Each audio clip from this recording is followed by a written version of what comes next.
All right, welcome to Shoulders of Giants Media, and we're excited to have Brother Williams. And so we just wanted to start off and ask you some questions about your growing up. Sure. Can you take us back to your childhood? What kind of kid you were, and where you wanted? Boring kid. Haven't changed much at all. I grew up in a little tiny inbred town about 13 miles from here. It's called Louisville. I like to joke that I'm with my own second cousin twice, and I'm pretty sure I am. Little town where everybody was related in one way or another, which is actually really cool in a lot of ways.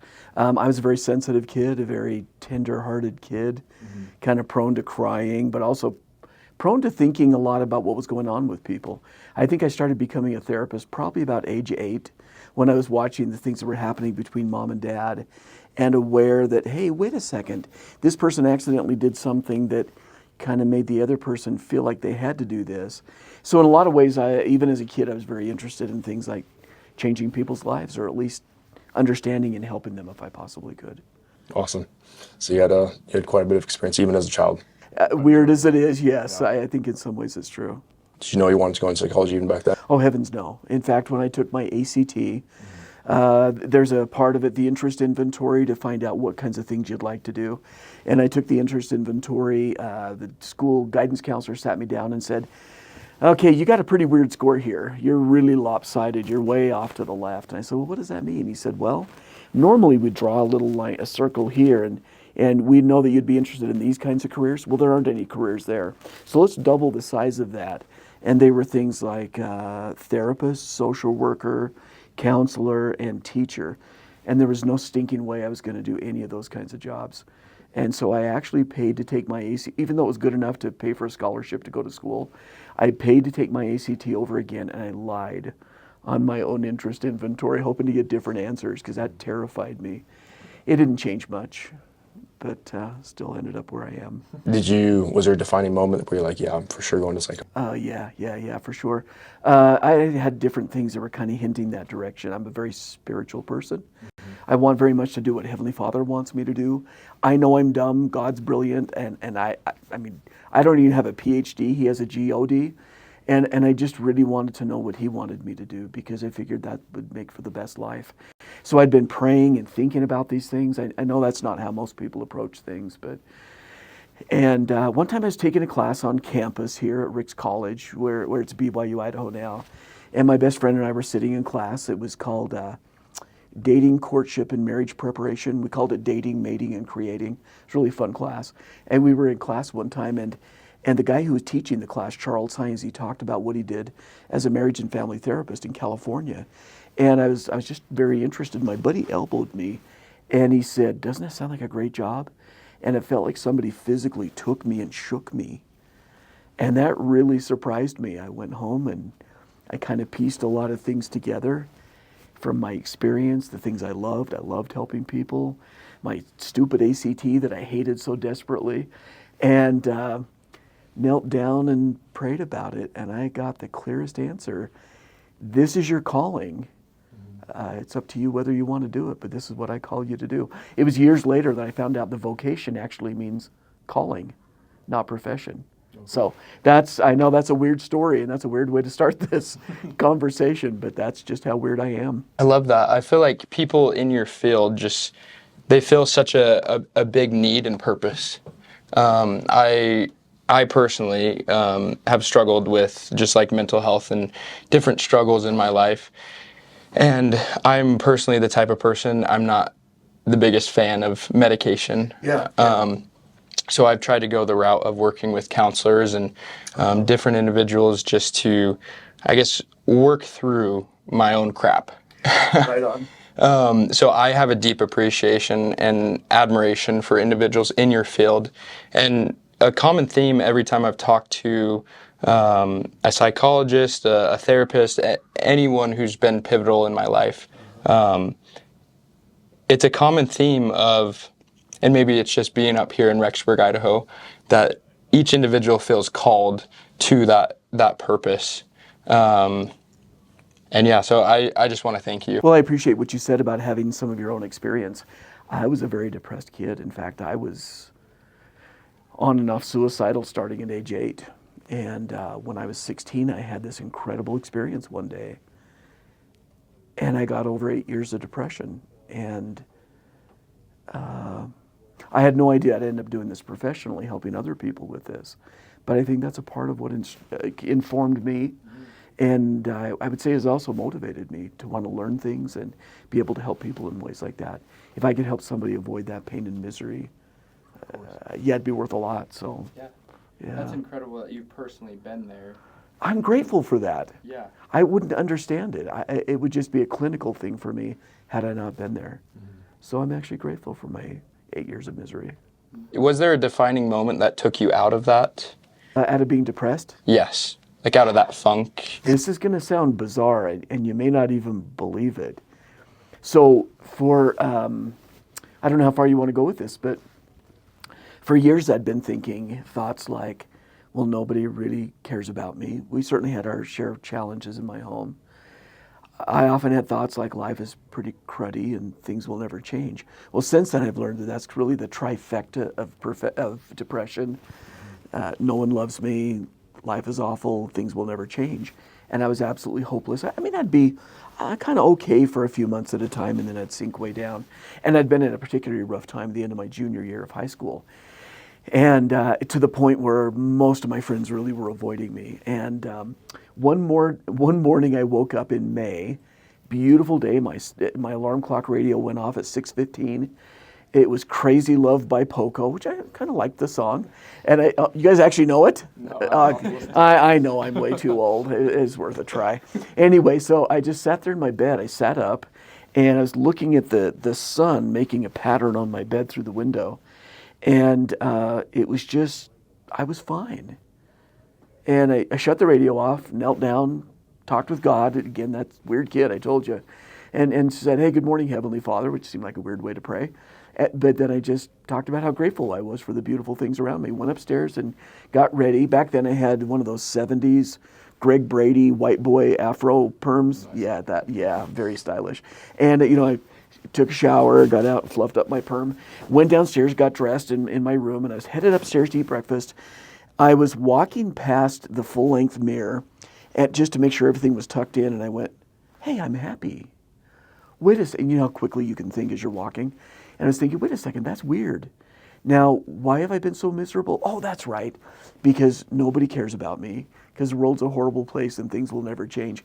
And there I am, just about at the top of the stairway, and it hit me. I'm depressed again. Wait a second. I finished those last 4 steps and went, nothing in the universe changed in the last few seconds except what I was thinking. I became very curious about my experience. Instead of being caught up in it, I was very curious. And I had the thought, wait a second, nothing changed except I brought those 3 thoughts back. Now, I sat down and poured my Cheerios. I was eating my breakfast. I must have been smiling because Mom walked past and said, hey, what's so funny? And I said, nothing, Mom. But it was like I had discovered fire. It's like my world made sense out of me, at least the misery I'd been going through. And anyway, I pieced it together.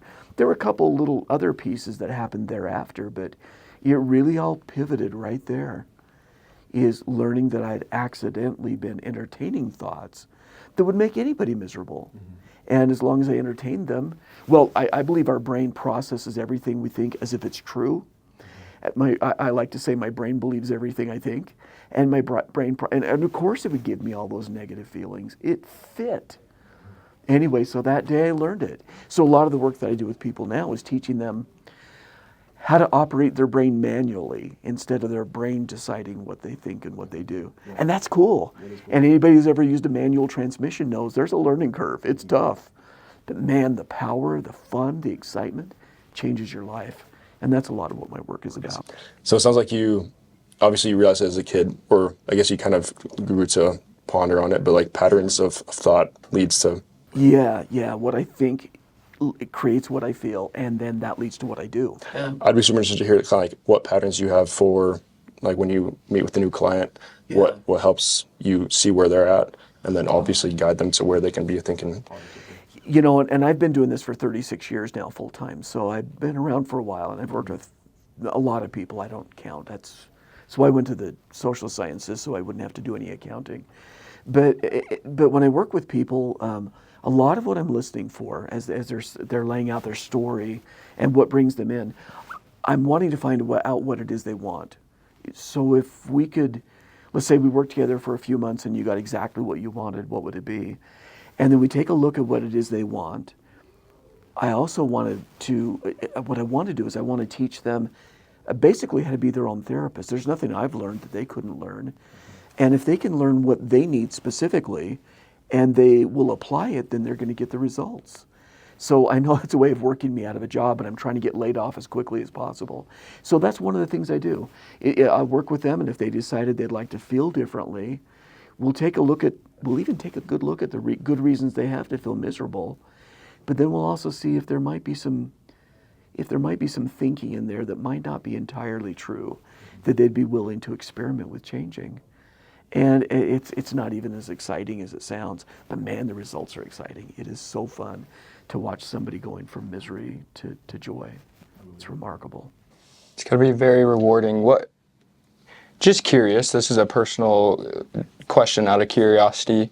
I'm sure it gets frustrating at times just working with individuals who are stuck in that like loop of pattern of thinking. I guess for those of us listening who are on the outside of this, the clinical setting, how can we be there for our friends and family and help them almost, I guess just speaking from experience, I have a lot of individuals in my life who I think of and I want to help, and I want to help them out of this negative thought process. But there's only so much you can do. In fact, one of the things that's tough about it, we can't really start telling somebody what to do differently unless they want the help.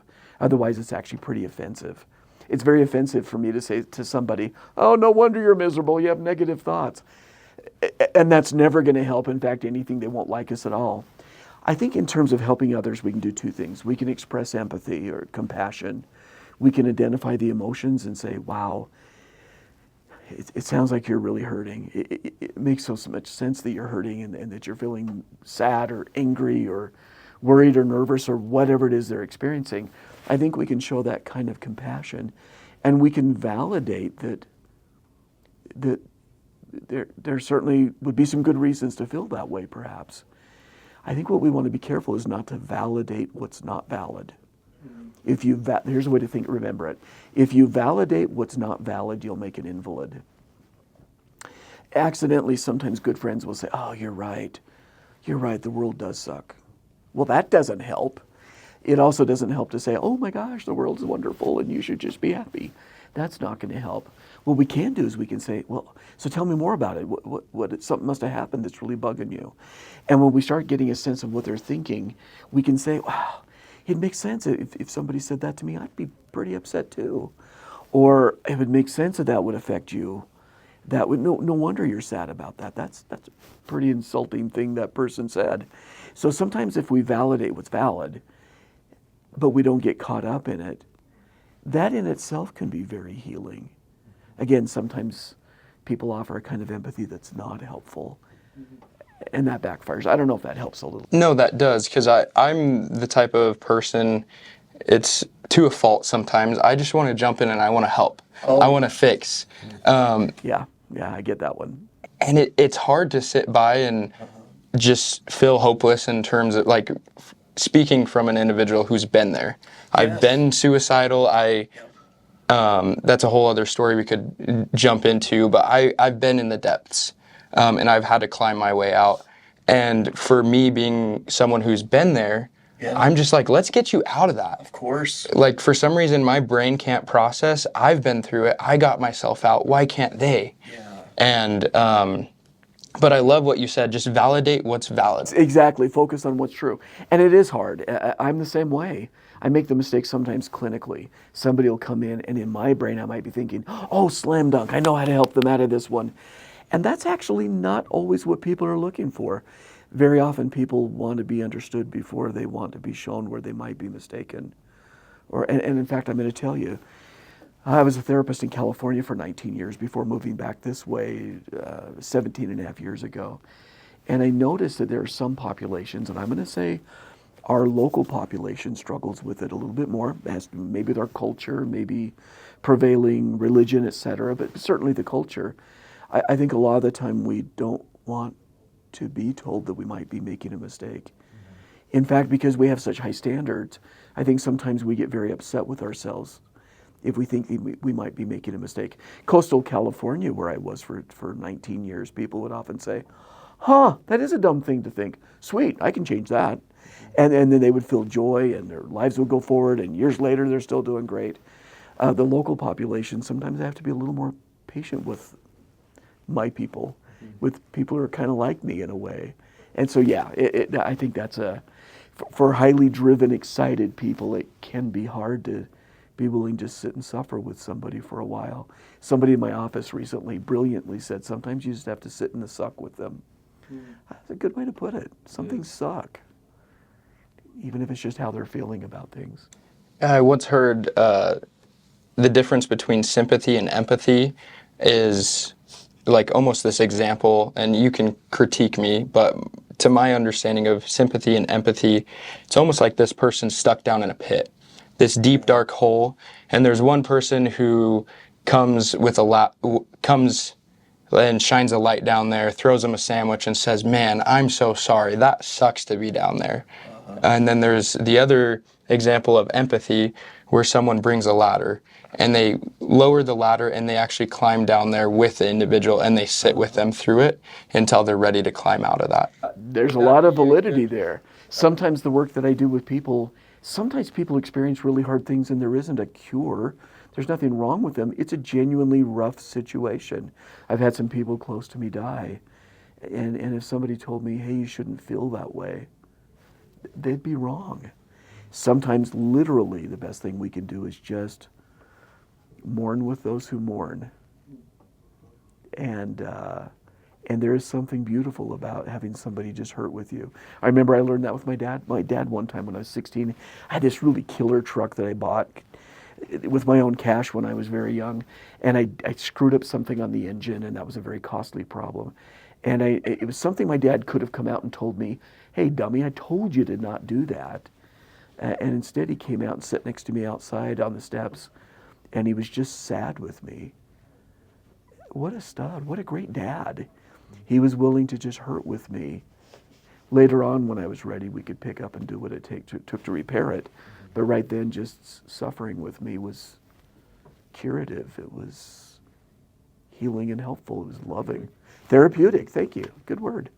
What's been your experience with trying to relate to someone and then bringing them out? Like, you obviously sitting with them and, just sitting with them through the suck, like you said. What does that transition look like from, okay, now we're ready to pick up and start learning? Sometimes it'll happen even in the first appointment. Sometimes it takes a couple of appointments. But sometimes I'll say something like, I'll try to empathize and see if I'm accurately understanding what they're experiencing. And if they can give me a high grade, in fact, I'll even say, am I getting it right? You're feeling this way and you're thinking this way in connection with this. And if it seems like I'll say, how well does it sound like I understand? Would you give me a B or a C or a D minus? And if they'll give me a B plus or an A, then I'll say, and if I don't get that, then I know I have some more empathy to offer. But if they really feel understood and they let me know that, often I'll say, I think I really might be able to help you with this. Would you like to get out of that, or would you like to feel differently? Now, most people know that that's why they're coming for help. They just don't know what that will look like. But yes, if they'll say, yeah, I think I'm ready now. Or sometimes they'll say, or do I just need to hear more? Sometimes they'll say, yeah, I need you to listen more. There's more to the story. Mm-hmm. I've made the mistake several times of jumping in because, like you, I'm excited to fix it. Mm-hmm. And sometimes they'll let me know, no, let's slow this down. There's more I want you to understand. So I really believe that you get me. But the transition, is, are you ready to try? Let's give something a try. By the way, it's not the same cure for everybody. Mm-hmm. That'd be arrogant to assume that. But if we can try something, and I have a couple of, depending upon the kind of help they're looking for, whether it's depression or anxiety, it'd be a different treatment for panic attacks. I've done a lot of work with that. Or with a habit, it's a different kind of treatment. Mm-hmm. But based on what they're looking for help with, if it's something I've got a lot of experience with, I'll often say, well, this has helped a lot of people. Would you like to give it a try? Let's see if we can experiment with it. And if we treat it like an experiment, now we're having experiences, new experiences, hopefully, that lead to a different outcome. So. That's cool. It's fun. I'm a pretty lucky guy. You can tell I get all excited and geeky about this stuff. Oh, right on, right on. cool. Trying to convert you to therapy instead of doing that other stuff you guys do. And so, as you're getting ready to, you're sitting with a patient or just a friend or whatever, and you're sitting with them who suck, and you have like a diagnosis.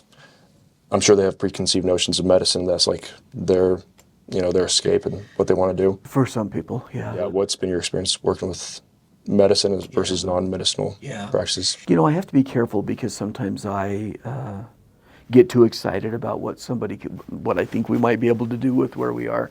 I believe some people do get some benefits from medication. By the way, antidepressants, particularly SSRIs, selective serotonin reuptake inhibitors, also called serotonin-specific reuptake inhibitors. That's the class of medication that most antidepressants are.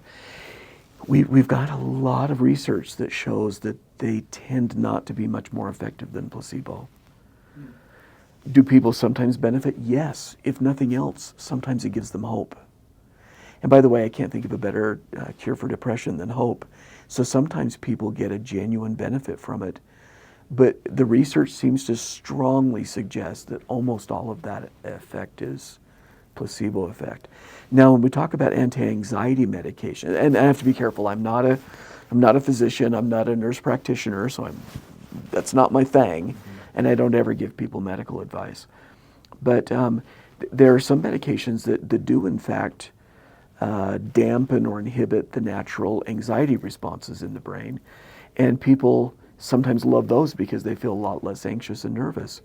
Well, they do get an immediate benefit. The problem is, in order to learn the new skills, at some point they're going to have to let go of that, or else they'll never develop the skill. It's like taking the training wheels off the bike. You're going to be pretty limited. I've got a Harley, and we're pretty good about keeping the training wheels off the Harley.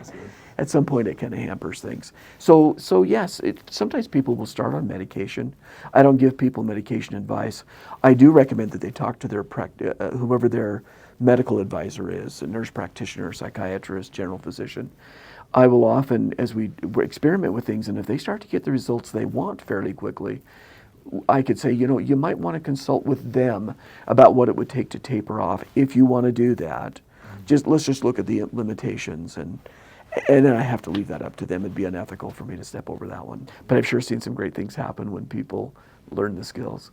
Have you found, I've just been curious, have people some of your clients been dependent on that medication? Is there risks that are associated with taking those medications? I have to be really careful what I say about medication. It'd be like me giving legal advice. Okay. I have to be careful about that. First of all, antidepressants, if a person were to go off of them quickly sometime, well, first of all, even if much of the benefit a person receives from an antidepressant is placebo effect, the side effects can be very real. And when somebody quickly goes off of medication, it can also wreak havoc in the way they're thinking and feeling, and that can be incredibly discouraging. So I always warn people, don't do anything abrupt. Any changes you make with meds, you work with your medical professional on that one. We're going to focus on the other side of things. Anti-anxiety medications can be very habit-forming. We can quickly become dependent upon them even just to feel normal, because they do have a very real effect of dampening the effect of anxiety or nervousness. So it's pretty easy to get dependent upon them. Withdrawal symptoms are very real. Again, I try not to give them much advice. I try to help them try to get a little bit better informed themselves, but definitely work with their medical professional. I try to stay out of that one. Speaking of dependency, I would love to know how social media, because we're obviously a generation that's very dependent on social media. How has that affected when you were working with a client, or just what you've seen, both with the initial problem, like depression, anxiety, and then when they're recovering or working through patterns of thought that you help them with? Social media make that pretty challenging. There's some interesting information. You're probably aware of a good deal of it. There's some great research that shows that just increasing social media by 1 hour a day can very, very predictably increase depressive symptoms, even if you're not prone to depression. The studies have been done in U.S., Spain, Sweden, and some other places. So we recognize, by the way, generally speaking, it's women who are more adversely affected, according to the research I've examined. That especially young women are more adversely affected because they're more prone to be focused on comparisons, as opposed to men. We're less likely to do that.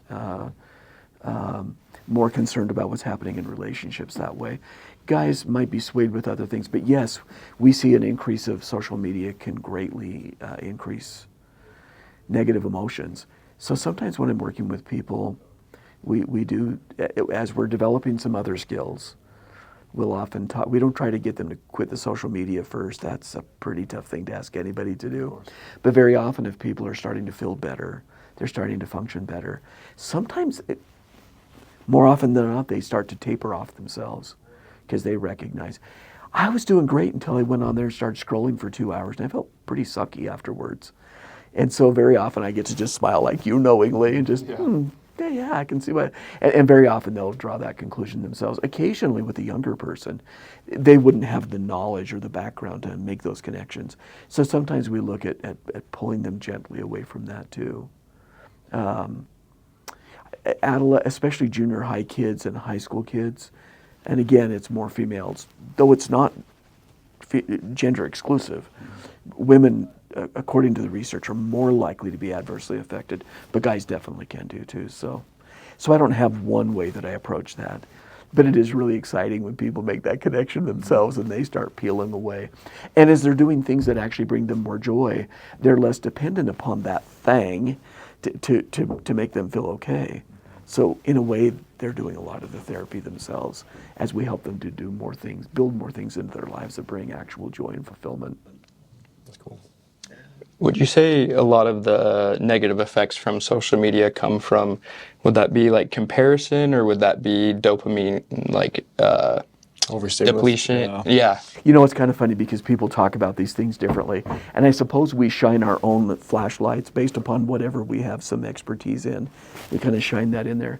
There's a lot of emphasis on dopamine as some people are writing about it. But I find that's more TikTok than it is professionals. The way I like to think of it, first of all, Jonathan Haidt's done some really good work on this. I think his book is called The Anxious Generation. He does a beautiful job even in the introduction of that book of laying out the connections and what the research is showing. Later in the book he does a deep dive, but even the intro to give some really good info. And one of the things that he sees and that the researchers he's citing, they're concluding part of it is that they're spending a lot of time noticing how marvelous someone's edited, archived, filtered life is compared to a more or less accurate picture of their own lives. And frankly, nobody's life looks as good as a lot of them do online. And so that can really be hard on people. People are entertaining not just negative thoughts, but probably untrue negative thoughts about their own life when they're comparing it to others. So what I do is, rather than assuming that it's the same for everybody, when I'm working with clients, we want to take moments in time when they're feeling really lousy, and we'll take a look at what it is they're telling themselves. If we can be very specific, it's never good enough to just coach. Hey, be happy, stop thinking negative thoughts. That doesn't work. But if we say, for example, oh, so at that moment you were entertaining these 4 negative thoughts, that's very helpful. Let's see if we can challenge those thoughts in any way and come to something that's entirely true and more positive.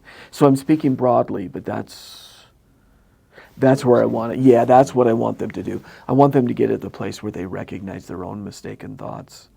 And with several experiences with a clinician, sometimes they start to get pretty good at it. And they can be much better therapists, more effective therapists for themselves than I ever could. They're the only ones operating the equipment. I just get to be an observer. So that's a long answer to a short question, but maybe that helps a tiny bit. I did want to ask, and you can take this wherever you want, but you mentioned a couple times in the class I took from you that Yes. there's a super cool way to deal with temptation and just like negative patterns of thought, which I thought was really cool. And I'd love to hear kind of like a detailed explanation of it. But you mentioned you always confront lies with truth. Yes. And then there's a follow-up section to that. If you just kind of explain. So if we're dealing with a habit, let's say somebody has a habit that they really are struggling with, maybe they're dependent. Okay, I used to work for drug court here in the area for 3 years. Before that, I had a lot of experience helping people with overcoming alcohol or marijuana, sometimes meth. I did more meth work when I was in, it's hard to keep meth addicts in the office for long. But when they're court ordered, a drug court, I can do it there. And but whether we're dealing with a chemical habit or any other kind of habit we don't like. And I have to give a lot of the credit to this for David Burns. David Burns has done some marvelous stuff in this area. He suggests strongly what we can do is we can write down the tempting thoughts that we encounter. Write them down. And then or you can even write them on in a left-hand column on a piece of paper, and then draw a strong arrow over to the right and counter that with, like you said, a true thought. It might be something that's more loving, but definitely it has to be something that's true and something that resonates with your values. The truth is that's why we don't knock off liquor stores. That's why we don't beat up old ladies for cash. I assume you. Okay, good. Just thought it probably had a check. Yeah. I was going to see if he was going to wince, but he didn't. So, poker face. We know what he's really up to.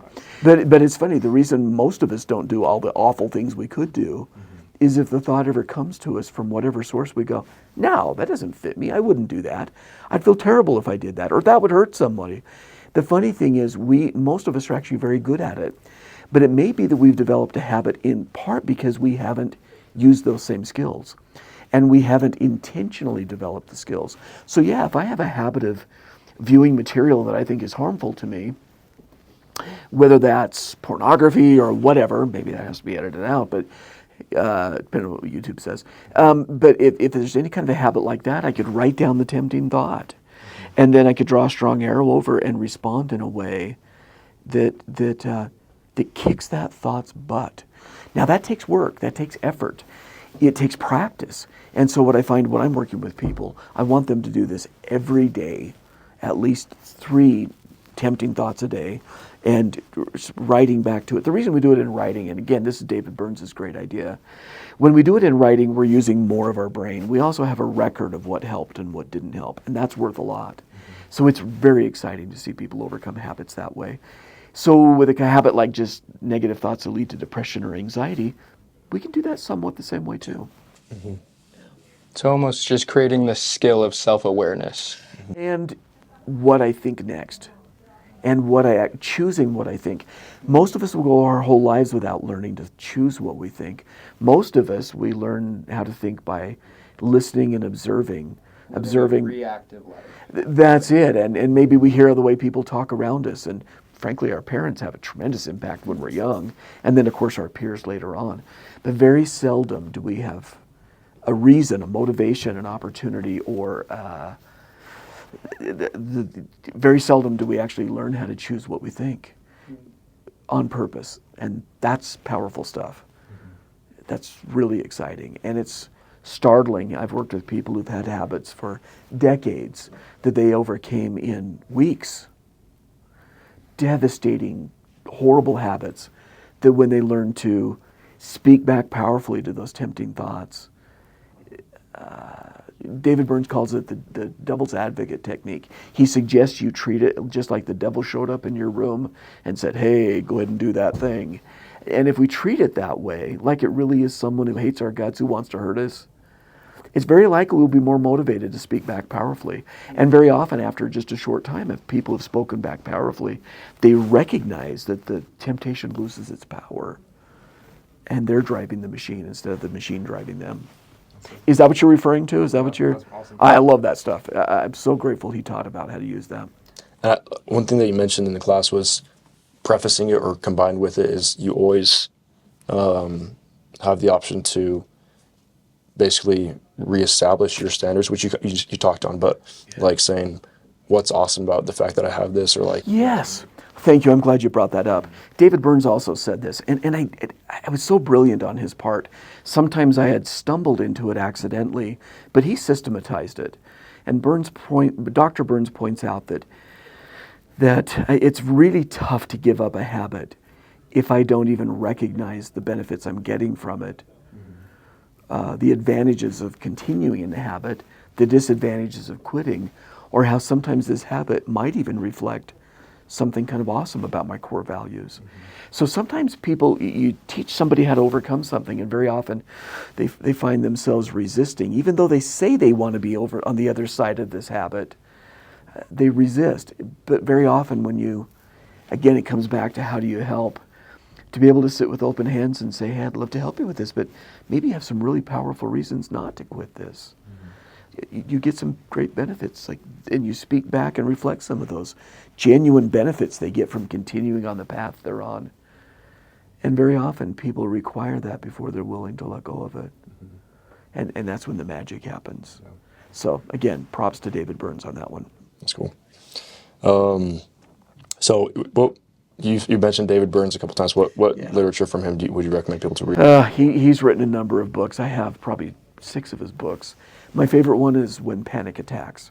The reason I like that book, it's kind of funny. He said that was the better book because his daughter helped him edit it. And that might be the case, but I think he did a beautiful job in that. Chapter 1 of When Panic Attacks, he explains a little bit about how anxiety and depression work. So it's not even just specific to anxiety and panic, but he does a beautiful job of helping a person understand, realize that they're not broken, they don't have bad physiology. He started off by a guy who was prescribing medications, but he actually found these effects these other approaches were much more effective. Cognitive behavioral therapy is what he's teaching. And of course that's become very popular and hip to understand the benefits of CBT. So that's why I like that book. He does a great job of showing, he gives examples of clients he's worked with, patients who've been incredibly successful and how they got there, including some of his missteps and stumbles along the way. I'd recommend it to anybody who's interested, either professionally or just their own lives. Even in the first 6 chapters, you'll find something useful. That's awesome. It is. He did a great job, and his daughter apparently too. He's got another book that came out more recently called Feeling Great, and he likes that book better. The clients that I've had, some of them have responded better to When Panic Attacks. Okay. I prefer that one myself. That's so cool.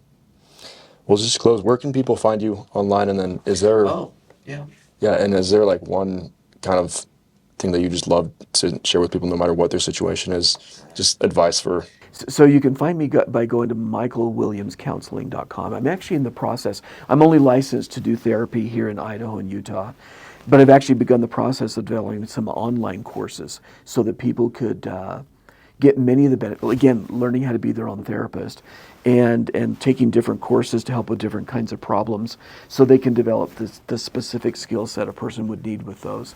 And that's not therapy, that's self-therapy, and that's great stuff. I got better from self-therapy. There are a lot of things that could be taught that way, so I think that'll be kind of fun. Leaving, actually you've reiterated it a couple of times. I think the biggest key is if we could only think truth. If we'd be willing to recognize, hey, that thought I have is kind of exaggerated, or it's not entirely true. If we would only think truth, the Savior said it, or I guess maybe it was Paul who said it. John, if you continue in the truth will set you free. That's not just a religious message. That's a deeply spiritual reality that more often than not, when we're miserable, we're entertaining at least some thoughts that are not true. And if we can replace those with thoughts that are entirely true and more positive, it will change the way we think and feel. And then we'll be able to think more clearly. We won't be trapped like I was back when I was this 8-year-old kid through a 16-year-old kid. Yeah. It's worth a lot. I love it. That's powerful. That is powerful. I hope it's helpful. Yeah, thank you for your thoughts today. You're welcome. It's impactful to me, and I'm sure the viewers. And it's something good to be reminded of, even those who feel on top of the struggles we have, just to... It's not just about mental health. It's not about mental illness. Yeah. It's about living well. Thanks so much. My pleasure. Thank you, guys. Appreciate your time. Thank you.